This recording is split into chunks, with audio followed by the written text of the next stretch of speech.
Ciao a tutti amici di mattoscacco.com, ben ritrovati in questo nuovo video, spero che state bene. Oggi andiamo a vedere un'altra partita incredibile giocata tra Smyslov, grande giocatore russo e campione del mondo di scacchi, e Polugheschi, altro grandissimo giocatore, veramente di una grandissima stoffa. Andremo a vedere oggi questa partita, la commenteremo insieme cercando di capire quali sono stati i piani strategici che stavano dietro a queste mosse. E questa partita ve la voglio proporre perché non è una di quelle partite dove ci sono fuochi d'artificio, sacrifici incredibili, ma credo che siano proprio queste le partite più istruttive, quelle dove la partita si vince con piccolissimi spostamenti e piccolissimi ragionamenti posizionali.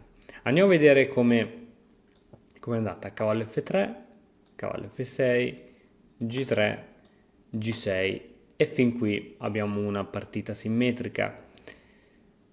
Adesso il bianco ci sorprende non giocando D4, che avrebbe comunque dato il via libero anche all'alfiere camposcuro, ma gioca B3. È chiaro che ora nei piani del bianco sta nel mettere entrambi gli alfieri in fianchetto. Segue alfiere G7, alfiere in B2, D6. A questo punto si poteva giocare subito alfiere G2 oppure cavallo C3. Il bianco gioca D4 con l'idea di prendere il controllo di questa casa, che è controllata tre volte, una volta dal pedone, una volta dal cavallo e una volta dall'alfiere, quindi impedire spinte come E5. È il turno del nero che fa arrocco corto, alfiere G2 ma E5. Il nero gioca comunque questa mossa, al bianco non fa male sicuramente catturare e adesso il nero gioca cavallo G4. Cavallo G4 con l'idea di attaccare quel pedone. Perché il nero non poteva subito riprendersi il pedone? Perché altrimenti avrebbe perso un pezzo, cioè avrebbe perso sì un pedone. Cambio di donne, torre, e adesso c'era sotto questo pedone che si poteva prendere tranquillamente di cavallo. Quindi vediamo come è andata realmente la partita. Dopo questa segue cavallo G4. Ora il bianco non può catturare questo pedone perché perderebbe l'alfiere, no? Quindi si gioca tanto su questa inchiodatura di pedone. Ma non c'è nessun problema, il bianco deve ancora arroccare, completare il suo sviluppo, quindi c'è tutto il tempo del mondo. Prima di cavallo C3 o altre mosse, il bianco gioca H3 e adesso il nero si riprende il pedoncino. Cambio di cavalli, pedone per, e adesso Smyslov decide di cambiare le donne. Ok. È il turno adesso del bianco. Che cosa giocheresti se fossi il bianco? Il bianco ha delle buone prospettive. Questo alfiere campo chiaro che attacca, a questo alfiere campo scuro che attacca il pedone al centro. L'unico pezzo che è da sviluppare è il cavallo. Tuttavia qual è il problema? A seguito di un arrocco corto e un cavallo in A3 o un cavallo in C3, la torre del nero può entrare in settima e noi sappiamo che le entrate di torre in settima sono molto fastidiose, motivo per cui Smyslov decide di giocare cavallo in D2 con l'idea di fare un arrocco lungo e controllare così appunto la casa di entrata dell'eventuale torre nera in D2. È il turno del nero che gioca cavallo D7, finalmente il bianco arrocca lungo, adesso il nero gioca torre 8, cercando di mettere la torre su una colonna più appropriata. Adesso che il bianco ha finito il suo sviluppo, ci sono gli alfieri in fianchetto, il cavallo è stato sviluppato, chiaramente ci vuole una collocazione migliore per il cavallo, la torre in H è ancora nella sua posizione di partenza. Che cosa giocheresti? Qui il bianco trova un piano così semplice quanto efficace. Alla fine piazzare il cavallo, non so, in E4, che sembra una buona posizione perché controlla diverse case centrali e semicentrali, in realtà è facilmente spostabile con F5. Dopo F5 il cavallo deve trovare una sistemazione migliore, o ritorna in D2 o va in C3. Motivo per cui il bianco decide di spostare il cavallo in C4 con la semplice idea di andare in A5 e andare così poi a minacciare seriamente questo pedone, poiché questo pedone sarebbe attaccato 2 volte da cavallo e dall'alfiere. Il turno ora del nero, che anche lui ha alcune difficoltà. Ha la difficoltà che questo alfiere Campochiaro non si è mai mosso da qui, quindi anche il nero cerca una collocazione buona per il proprio cavallo e non sembrano esserci particolari, perché se il cavallo va in F6 impedisce le future spinte del pedone in F. Se il cavallo va in C5 è comunque un pezzo sospeso, allora decide di andare in B6. Il problema è che da B6 non impedisce in alcun modo cavallo in A5 con doppio attacco su B7. Adesso ci si può difendere essenzialmente in 2 modi. C6 sembra solida, ma tiene legato per praticamente tutto il resto della partita il pedone B alla difesa del pedone C, quindi il nero non potrà mai spingere il pedone B5 poiché questo pedone C diventerà debole. All'alba di tutto ciò il nero decide di difendersi con torre in B8, lasciando la possibilità del pedone C di muoversi anche poi direttamente in C5. Andiamo a vedere come è continuata la partita, è il turno del bianco. E ora che cosa faresti? Il bianco allora sta creando pressione su questo pedone e ci siamo, l'abbiamo creata. Il nostro alfiere scuro sembra che sia posizionato bene, non vedo attualmente altre cose. Ulteriori spinte di pedone non sembrano migliorare di troppo la nostra situazione. Sì, c'è la spinta di pedone C4 che può sembrare interessante, che va a togliere anche senza nessun dubbio anche queste case, ma il bianco semplicemente decide di giocare torre di 2. Qual è l'idea di torre di 2? Chiaramente quello di andare a raddoppiare le torri sulla colonna D e fare irruzione su D8, dato che qui le 2 torri del nero non sono in collegamento, quindi il bianco cerca di sfruttare semplicemente questo. È il turno del nero che gioca pedone C6, alla fine l'ha dovuto giocare, ma non c'è problema. Ti faccio vedere prima, non ti ho detto una cosa, aspetta, torniamo un attimino qualche mossa indietro. Abbiamo detto che l'altra possibilità era di giocare C6. Su C6 c'era anche questo sacrificio, che ora l'alfiere minacciava entrambe le torri. Quindi, oddio, non è che è brutta come mossa, perché comunque c'è la continuazione. Alfiere a 6, C4. Questa partita è assolutamente giocabile sia da parte del bianco che da parte del nero, però probabilmente il nero non voleva subito così perdere la torre. Ritorniamo invece alla nostra posizione, quando il bianco sta cercando di raddoppiare le torri. Il nero alla fine gioca C6, però adesso non c'è più il giochetto del sacrificio di cavallo in C6. Torre in H va in D1 e fin qui tutto ok. Adesso la posizione del nero è particolare perché non ci sono anche qui mosse in grado di migliorare di troppo la situazione. L'entrata probabilmente in ottava del bianco non sarà fermabile. Perché? Perché se ora, non so, il nero decide di sviluppare il proprio alfiere Campochiaro, non so, gioca alfiere 6, semplicemente c'è cavallo B7, sacrificio, se torre e c'è questo, e l'alfiere ancora una volta tiene sotto scacco entrambe le torri, quindi l'alfiere da lì non si può muovere e perciò il nero è un po' inchiodato con la situazione, perciò gioca F6 con l'idea di lasciare anche una casa non di fuga, una casa al re nero per cercare di intervenire e andare un pochettino al centro della scacchiera, visto che stiamo per arrivare anche in un finale. È il turno del bianco, scusami, che va finalmente in ottava traversa. Era sicuramente la mossa migliore. Re in F7, cambio di torri. E a questo punto cosa faresti se fossi il bianco? Non è possibile entrare né in settima né in ottava con la torre. I nostri alfieri sono posizionati abbastanza bene, il cavallo serve sempre a dare pressione. C'è però un miglioramento, c'è alfiere 3, A3 che controlla questa lunga diagonale.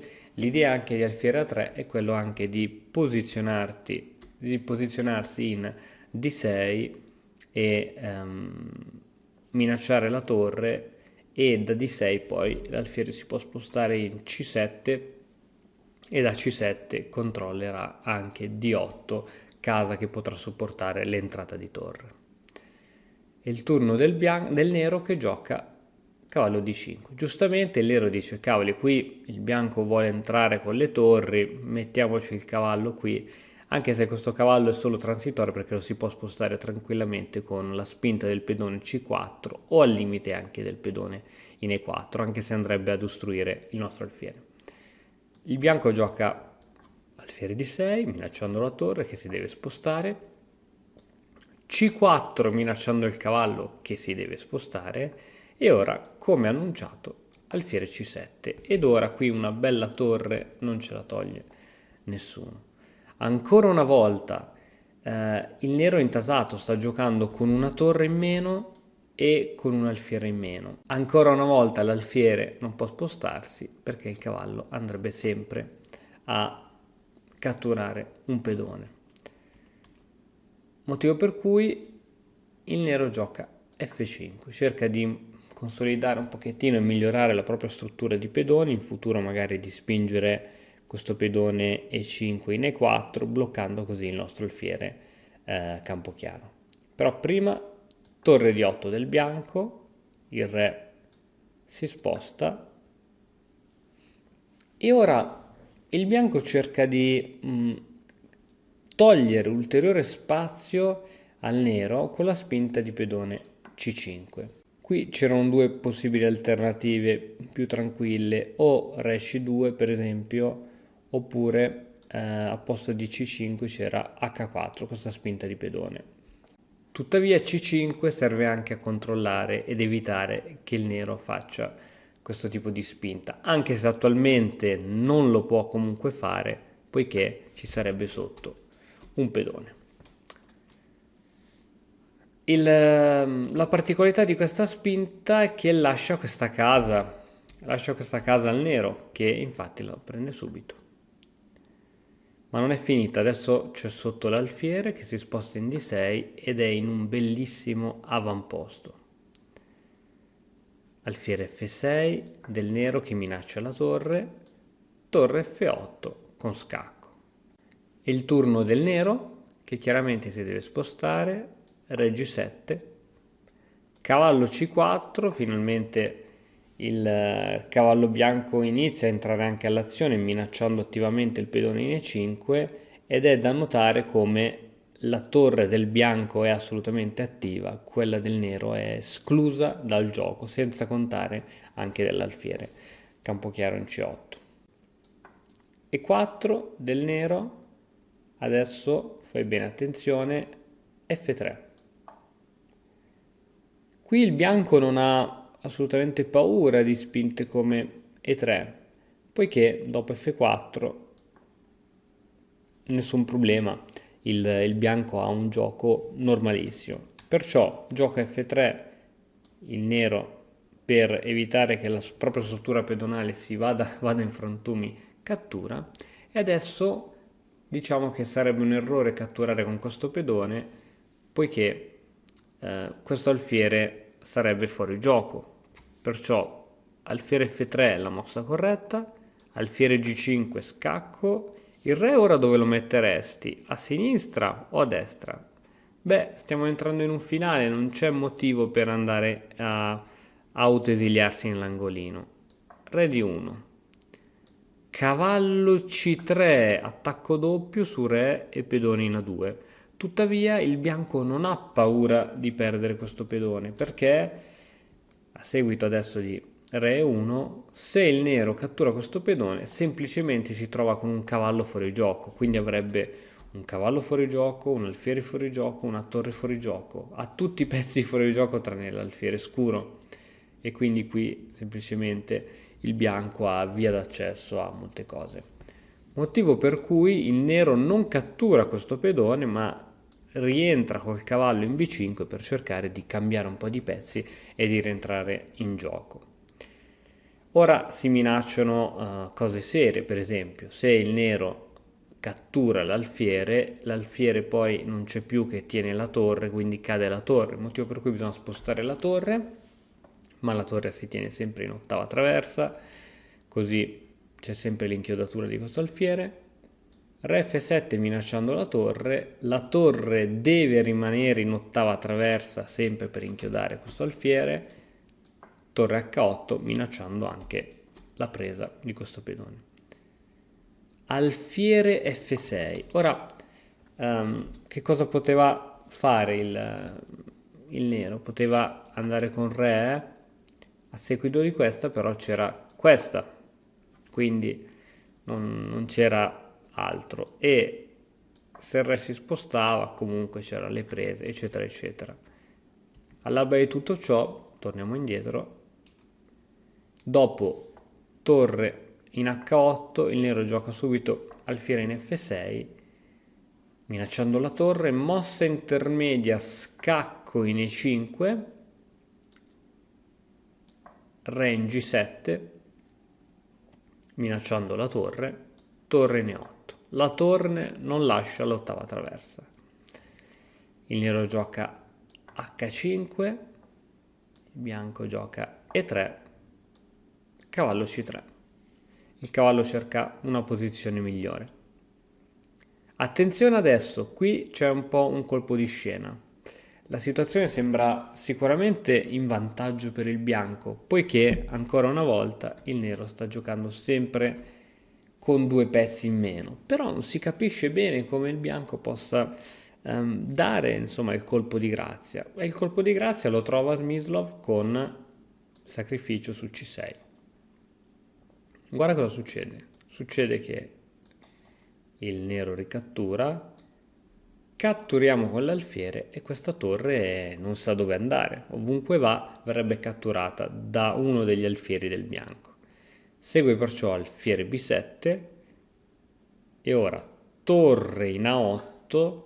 Il nero giustamente non cattura la torre ma decide di catturare l'alfiere ed è l'unica mossa che gli permette di perdere il meno possibile. Torre A7 scacco, re G8. Diamo un'occhiata alla situazione. Il bianco ha diversi pedoni in più che nel finale sono importantissimi, però il nero diciamo ha la coppia di alfieri che combinato col cavallo possono creare guai, tatticismi, quindi deve fare molta attenzione il bianco. Il bianco gioca a torre A6 tenendo conto che appunto questi alfieri sono sospesi, quindi c'è anche un attacco diciamo a raggi X. Alfiere in D5, l'alfiere ora non è più sospeso perché è controllato dal cavallo. C6 è il momento di andare a promozione, qui non c'è bisogno di cercare troppe altre cose, qui adesso bisogna spingere questo pedone in C. Cavallo in E4 minacciando l'alfiere, peccato che è una minaccia che non ci serve perché C7, chiaramente a seguito della cattura c'è questa, e ora non si può impedire questo tipo di entrata perché per esempio alfiere B7 innanzitutto o posso andare subito a promozione oppure semplicemente mi guadagno un pezzo. Torniamo indietro. Su questa spinta qui in C7 il bianco anziché catturare appunto l'alfiere gioca alfiere B7 minacciando la torre e andando a controllare la casa di promozione del pedone. Peccato che c'è questa. E dopo torre A8 scacco il pedone diciamo si assicura la promozione, il nero giocò re F7 e adesso il nero gioca alfiere B4. Perché alfiere B4? Perché dopo la promozione subito l'alfiere innanzitutto può catturare la donna. Noi catturiamo con la torre il pezzo, ma c'è l'alfiere sotto. Quindi prima il bianco, tanto questo pedone andrà a promozione, prima il bianco si assicura di mettere l'alfiere al sicuro, poi si può andare a promozione. Per esempio adesso alfiere E5 minacciando il pedone, adesso si può andare a promozione, cambio, cambio, e qui il bianco presto andrà a promozione, anche probabilmente con il pedone A. Questa partita credo che sia stata molto istruttiva proprio perché non ci sono stati, diciamo, grandi colpi di scena. Il bianco ha giocato con l'idea di non far giocare il proprio avversario. Come hai visto, l'alfiere in C8 e la torre in A8 sono stati lì dall'inizio alla fine della partita e alla fine hanno fatto la differenza. Questa è la magia degli scacchi, questo è il gioco degli scacchi. Spero che il video ti sia piaciuto, se sì lascia un commento, spollicia che mi fa sempre piacere e iscriviti al canale se ancora non l'hai fatto. Io ti ringrazio per aver visto tutto il video, ci vediamo alla prossima. Ciao! E ora per continuare che cosa posso fare? Beh, innanzitutto ti consiglio di iscriverti al nostro canale in modo tale da non perderti le nuove video lezioni. E poi puoi vedere il video che è stato più cliccato in questa settimana. Ci vediamo, ciao!